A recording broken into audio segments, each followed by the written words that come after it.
Assalamualaikum warahmatullahi wabarakatuh. Innal hamdalillah nahmaduhu wa nasta'inuhu wa nastaghfiruh wa na'udzu billahi min shururi anfusina wa sayyiati a'malina. Man yahdihillahu fala mudilla lahu wa man yudlil fala hadiya lahu. Asyhadu an la ilaha illallah wahdahu la syarika lahu wa anna Muhammadan 'abduhu wa rasuluh. Qala Allah Ta'ala fi kitabihil karim, a'udzu billahi minasy syaithanir rajim. Bismillahirrahmanirrahim. Ya ayyuhalladzina amanu taqullaha haqqa tuqatih wa la tamutunna illa wa antum muslimun. Wa qala Rasul sallallahu alaihi wasallam, man salaka tariqan yaltamisu fihi ilman sahhala Allah bihi tariqan ilal jannah. Amma ba'd. Ayuhat tullab wa talibat, santriwan dan santriwati MBS Bumi Ayu yang mudah-mudahan senantiasa dalam lindungan dan juga penjagaan Allah Subhanahu wa taala. Alhamdulillah, yang pertama adalah kita panjatkan syukur kepada Allah Subhanahu wa taala, di mana Allah Subhanahu wa taala telah memberikan kita begitu banyak kenikmatan.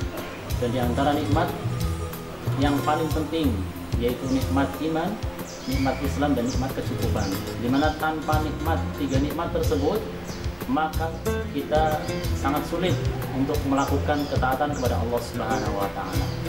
Kemudian yang kedua, sholawat dan salam mudah-mudahan tetap terlimpah curahkan kepada baginda qudwatuna Nabi Muhammad SAW beserta keluarganya, para sahabatnya dan orang-orang yang senantiasa mengikuti jalannya hingga hari kiamat.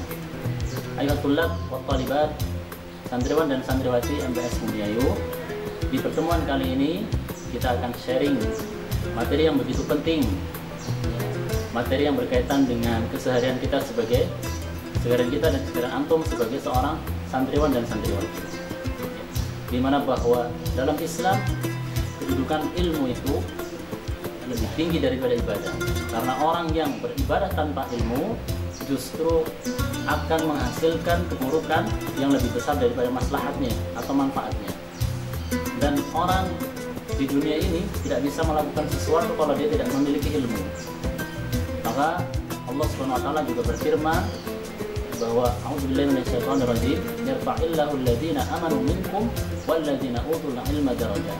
Allah akan mengangkat derajat orang-orang yang beriman dan berilmu di antara kamu beberapa derajat. Ini menunjukkan bahwa orang yang berilmu itu memiliki kedudukan yang tinggi di hadapan Allah Subhanahu wa taala.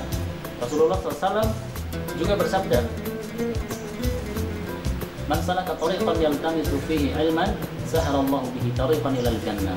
Barang siapa yang menuntut jalan, melewati jalan untuk mencari sebuah ilmu, maka Allah akan mudahkan baginya jalan untuk masuk ke surga. Jadi, jika kita ingin mudah masuk ke dalam surganya Allah Subhanahu wa taala, salah satu jalan yang bisa kita tempuh adalah jalan menuntut ilmu. Tentu ilmu syariat, ilmu mengenal Allah, mengenal nabinya, mengenal agamanya. Kemudian ayatullah wa talibat, santriwan dan santriwati MBS Bumi Ayu, ya. Bahkan ya, Rasulullah SAW bersabda dalam hadisnya yang lain, majtama'a qaumun fi baitin min buyutillah yatluna kitaballah wa yatadarasunahu bainahum illa nazalat alaihimus sakinah wa hafathumul malaikah wa ghashiyatuhumul rahmah wa dzakarahumullahu fi man indah. Kata Rasulullah SAW, tidaklah suatu kaum itu berkumpul di satu masjid, di satu rumahnya Allah SWT, kemudian mereka membaca kitab Allah Al-Quran dan mempelajarinya di antara mereka. Pasti atau kecuali akan turun kepada mereka ketenangan. Jadi ketika orang duduk di majelis ilmu menuntut ilmu, entah itu di masjid, entah itu di kelas, di sekolahan dan lain sebagainya, maka Allah akan berikan beberapa nikmat. Yang pertama, nazalat alaihimus sakinah, ketenangan akan turun kepada mereka. Kemudian yang kedua, wa khasyiyatuhumur rahmah, akan diberikan rahmat oleh Allah Subhanahu wa taala. Bahkan wa hafathumul malaikah, malaikat akan turun memberikan mereka ketenangan, mendoakan mereka. Wa dzakarahumullahu fi man indah, dan Allah Subhanahu wa taala akan sebut orang tersebut di hadapan penduduk langit. Ini keutamaan bagi orang yang menuntut ilmu. Coba kita lihat, tempat yang paling tenang adalah ketika kita duduk di majelis ilmu, ketika kita duduk di hadapan guru kita, di hadapan ustadz kita, di hadapan ustadzah kita, maka kita akan mendapatkan ketenangan yang tidak bisa didapatkan kecuali di majelis ilmu. Ayuhat tullab wa talibat, santriwan dan santriwati MBS Bumiayu. Maka ketika menuntut ilmu, tidak cukup kita hanya hadir di majelis ilmu. Ada beberapa hal, ada adab-adabnya ketika seseorang itu menuntut ilmu. Maka kita akan sharing, bahas beberapa adab yang perlu diperhatikan oleh seorang thalibul ilm, oleh seorang thalibul ilm, oleh seorang penuntut ilmu. Baik itu ketika dia menuntut ilmu di satu majelis, di rumah-rumah Allah, di masjid, atau di rumah ustaz, atau bahkan di sekolahan. Maka kita perlu memperhatikan adab-adabnya. Bagaimana seorang penuntut ilmu itu bisa bertata krama, bisa beradab dengan sesamanya dan juga beradab dengan gurunya. Maka sebagaimana yang dikatakan oleh Imam Malik. Imam Malik pernah berkata seperti ini, ta'allamil adab qabla an tata'allamal ilma. Kata Imam Malik, belajarlah kalian adab terlebih dahulu sebelum kalian menuntut ilmu. Ini pentingnya adab dalam agama Islam. Kemudian Yusuf bin Husain pernah berkata, bil adabi tafhamul ilma. Dengan beradab maka engkau akan memahami ilmu yang kau pelajari. Ya. Kemudian juga pernah disebutkan oleh sebagian para ulama, al-adabu fil amali alamatu qabulil ilm, alamatu qabulil amal. Ya. Bahwasanya adab dalam beramal itu adalah tanda diterimanya suatu amalan. Ini menunjukkan bahwa adab itu penting sekali dimiliki oleh seorang penuntut ilmu. Bahkan Ibnu Mubarak pernah berkata seperti ini, ta'allamna al-adab 30 aman. Kita belajar adab 30 tahun. Kemudian wa ta'allamna al-ilma 20 aman. Kemudian kami baru belajar ilmu itu 20 tahun. Artinya Pak, pentingnya seseorang sebelum dia menuntut ilmu juga memahami bagaimana adab-adab seorang penuntut ilmu. Di antara adab-adab yang harus diperhatikan bagi seorang penuntut ilmu adalah yang pertama, membersihkan hatinya dari semua penyakit hati. Karena apa? Orang yang hatinya masih dipenuhi dengan kotoran, dengan dosa dan lain sebagainya, maka ilmu akan susah masuk ke dalam hatinya. Sebagaimana sholat, amal badan, maka sebelum dia sholat harus bersuci terlebih dahulu, wudu, tayamum dan mandi dan lain sebagainya. Sedangkan ilmu adalah amal qalb, amal hati. Maka sebelum kita menuntut ilmu, bersihkan hati kita terlebih dahulu. Maka ilmu tersebut akan masuk ke dalam hati kita. Pahamnya kita tentang suatu ilmu itu lebih dimudahkan oleh Allah Subhanahu wa taala ketika kita membersihkan hati kita terlebih dahulu sebelum menuntut ilmu. Ya. Karena apa? Rasulullah SAW pernah bersabda bahwasanya dalam jiwa atau dalam tubuh seseorang ini ada segumpal daging. Jika daging tersebut baik, maka akan baik seluruhnya. Jika jelek, maka akan jelek seluruhnya. Apa itu? Hati. Artinya ketika orang ingin mendapatkan kemudahan dalam berbagai hal, terutama dalam menuntut ilmu, bersihkan dulu hatinya. Ya. Yang kedua, luruskan dulu niatnya. Mumpung antum masih di awal pembelajaran, maka perbaiki niat kita. Bahkan setiap waktu kita perbaiki niat kita. Kita perbaharui niat kita. Apakah saya datang ke MBS? Apakah saya daftar di MBS? Apakah saya mondok di MBS? Ini niatnya sudah benar menuntut ilmu, ya. Ataukah hanya mencari keuntungan duniawi dan lain sebagainya? Karena Rasulullah SAW pernah bersabda, innamal a'malu binniyat. Segala amal itu tergantung pada niatnya. Barang siapa yang niatnya menuntut ilmu, maka dia akan mendapatkan ilmu. Barang siapa yang niatnya terpaksa, maka tidak akan mendapatkan ilmu. Di pondok hanya tidur, main, bercanda dan lain sebagainya. 3 tahun, 6 tahun di MBS tidak mendapatkan apa-apa. Ini dimulai dari niat. Dan betapa banyak amalan yang dikira besar, amalan yang dilakukan dengan begitu luar biasa, kelihatan besar pahalanya, tetapi ternyata di hadapan Allah SWT menjadi kecil hanya karena niat. Dan berapa banyak amalan yang kita lihat itu bernilai kecil, sedekah 1000, 2000, ternyata di hadapan Allah SWT memiliki nilai yang lebih besar. Sedekah 1000 bisa mengalahkan sedekah 100.000. Karena apa? Karena niat. Apalagi yang akan antum semua cari adalah ilmu syariat dan ilmu-ilmu yang lainnya. maka perbaiki niat terlebih dahulu. Jangan sampai masuk ke MBS kemudian niatnya masih setengah-setengah. Saya datang ke MBS, bismillahirrahmanirrahim, mau nuntut ilmu, mau mengangkat kebodohan dari diri saya, ingin mempelajari agama lebih dalam dan mempraktekkannya dengan sungguh-sungguh. Ayuhat thullab wa thalibat, santriwan dan santriwati MBS Bumiayu, jangan sampai niat antum datang ke sini hanya untuk mendapatkan keuntungan duniawi dan lain sebagainya. Niatkanlah bahwa datang ke MBS ini, mondok di MBS ini, ya, ingin mendapatkan pahala dan balasan dari Allah Subhanahu wa taala.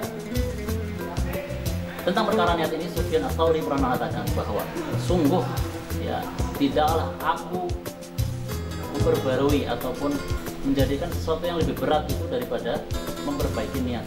Artinya memperbaiki niat, memperbarui niat itu sesuatu yang berat bagi setiap orang. Kemudian ayatullah wa thalibat, yang selanjutnya adalah ikhlas dalam menuntut ilmu. Antum kalau tidak ikhlas maka akan terpaksa ya. Atau antum kalau tidak ikhlas maka bukan pahala yang didapatkan, tapi justru dosa. Datang ke sini niat ikhlas saya menuntut ilmu adalah untuk mendapatkan ridho dari Allah SWT, untuk memberikan manfaat bagi diri kita sendiri, mengangkat kebodohan dan memberikan manfaat bagi orang lain ketika nanti saya selesai dari MBS ini. Kemudian ayatullah wa thalibat, yang selanjutnya adalah bahwa di antara sebab, di antara adab yang harus diperhatikan oleh seorang penuntut ilmu ketika nanti antum datang ke MBS ini, apalagi antum mondok di sini 24 jam di sini, hal yang paling membantu antum untuk mudah mendapatkan ilmu adalah yang selanjutnya, yaitu menghindari terlalu banyak melakukan hal-hal yang tidak bermanfaat. Contohnya, makan terlalu banyak. Orang ketika di pondok kemudian dia makannya terlalu banyak, maka dia akan susah menghafal, susah memahami ilmu. Bahkan Imam Syafi'i pernah mengatakan seperti ini, ma syabi'tu mundu sitti asyrati sana. Imam Syafi'i mengatakan, saya sungguh tidak pernah kenyang sejak 16 tahun. Sudah 16 tahun Imam Syafi'i itu menahan diri untuk makan berlebih-lebihan.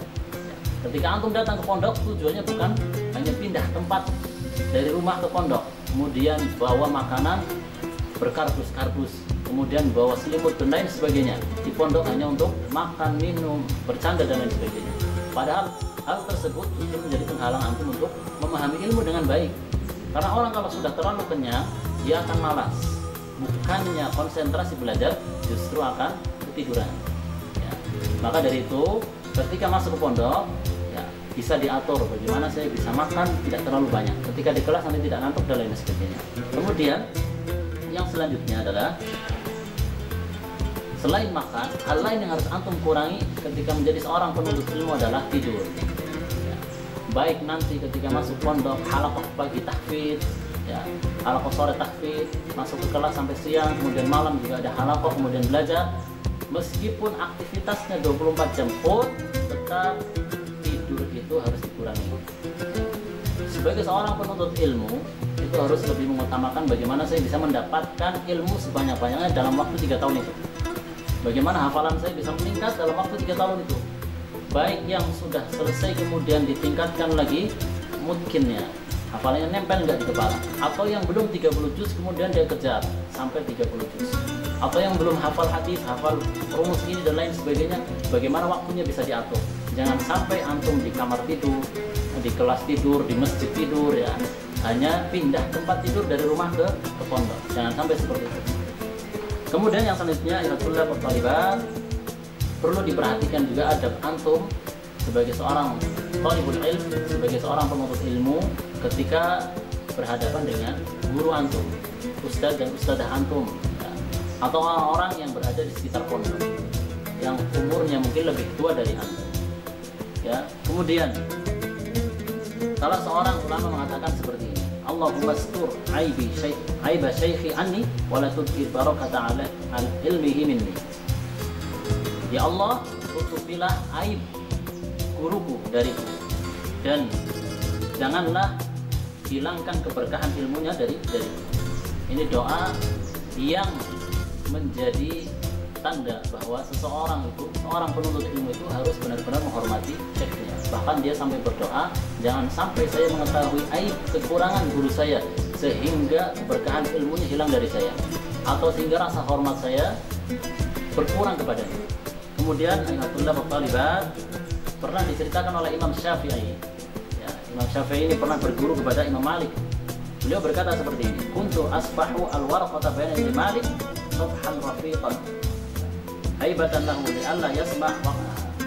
Kata Imam Syafi'i, dulu ketika saya berada di majelis ilmunya Imam Syafi'i, ketika berguru dengan Imam Malik maksudnya, Imam Syafi'i ketika berada di majelisnya Imam Malik, maka beliau ketika membuka lembaran bukunya itu begitu pelan agar Imam Malik tidak mendengar.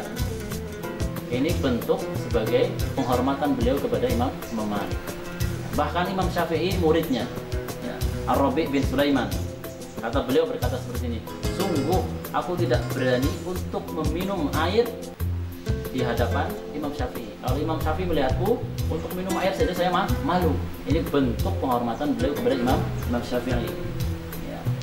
Nah makanya ayatullah wa talibah, adab-adab yang seperti ini perlu antum perhatikan. Ketika di pondok nanti bertemu dengan ustadz di jalan, bertemu dengan ustadz yang lewat di depan antum, maka sebagai talib hormatilah ustadz antum dengan menyapanya terlebih dahulu. Assalamualaikum ustadz, assalamualaikum ustadz.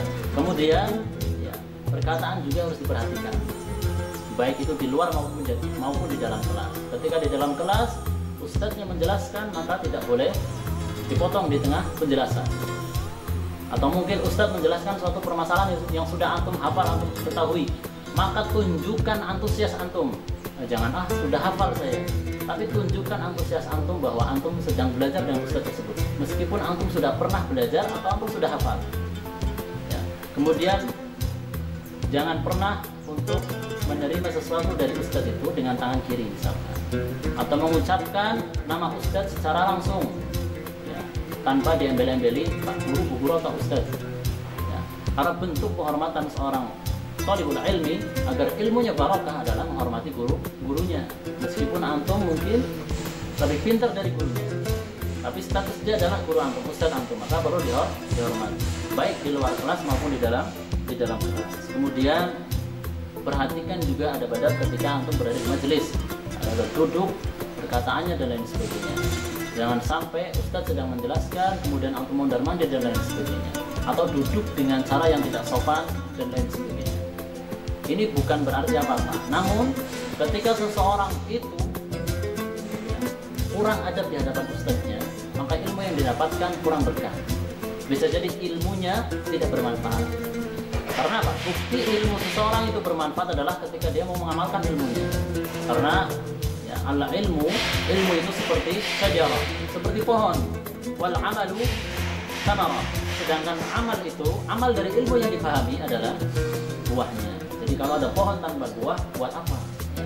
Kalau ada ilmu tanpa amalan, buat apa? Kemudian ayatullah wa talibat dalam menuntut ilmu, ya, agar antum bisa mendapatkan ilmu yang benar-benar mudah dipahami, ilmu yang benar-benar bermanfaat, maka seriuslah dalam menuntut ilmu. Gunakan waktu antum selama 3 tahun atau 6 tahun di MBS ini benar-benar untuk menuntut ilmu. Kurangi main, kurangi makan, kurangi bercanda. Kemudian perhatikan adab-adab antum terhadap guru antum. Mudah-mudahan bermanfaat apa yang kita sampaikan pada kesempatan kali ini, dan saya ucapkan sekali lagi selamat karena antum sudah bergabung dengan MBS Bumiayu. Mudah-mudahan antum yang sudah bergabung di sini niatnya sudah dirubah, ingin mendapatkan ilmu dan ingin mengamalkan ilmu tersebut. Dan yang paling penting lagi, ilmu itu penting, tapi adab juga lebih penting. Demikian, subhanakallahumma wa bihamdika, asyhadu an la ilaha illa anta, astaghfiruka wa atubu ilaik. Wassalamualaikum warahmatullahi wabarakatuh.